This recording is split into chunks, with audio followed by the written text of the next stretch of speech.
What's up, guys? So in today's video, I have something extremely rare to show you. Now, I will be detailing the history behind this helmet in this video, as well as showcase it. This is an extraordinarily rare Visorless PSH-77 TIG Titanium helmet. Now, you might be familiar with the visored version of the TIG PSH-77.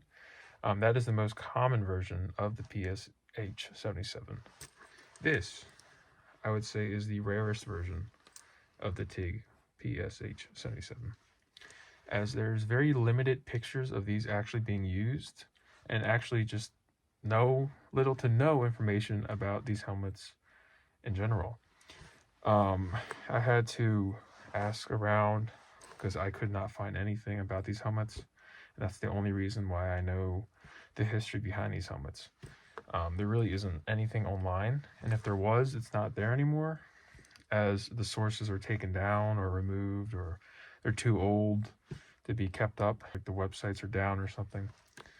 But the history behind these is apparently they were used by the Italian Special Forces, I would say 70s or the 80s, and for that reason I am of course dressed in some Italian Army uniform just for the occasion. But there are only a handful of images of this helmet being used in the Italian Army.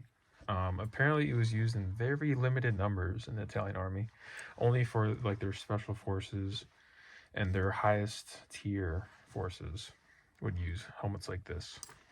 And I'm guessing they didn't need the visored version, as they just wanted a TIG titanium helmet for general purpose use and not just for room clearing and for, like first man in operations where the first man would be wearing a visored TIG helmet. I guess they didn't really need that.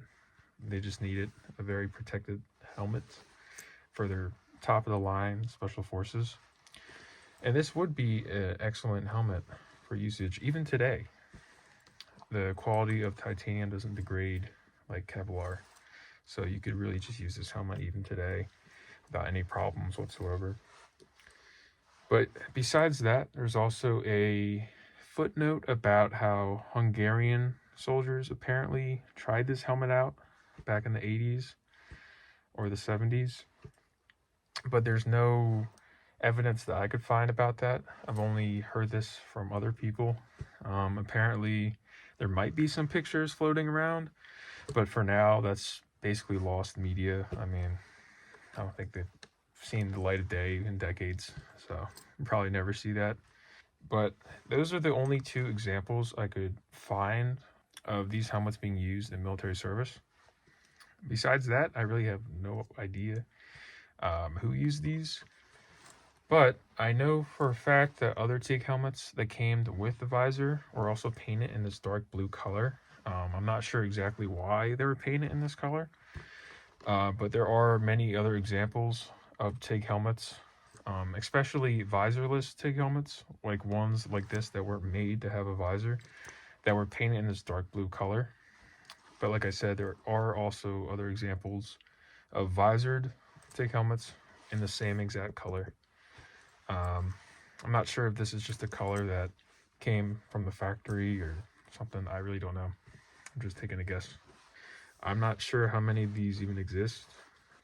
I don't think they'd be as expensive as like visored TIG helmets that have like the communications arrays in them, but it's definitely a scarce helmet. So I'm very lucky to have it, and hope you guys learned something.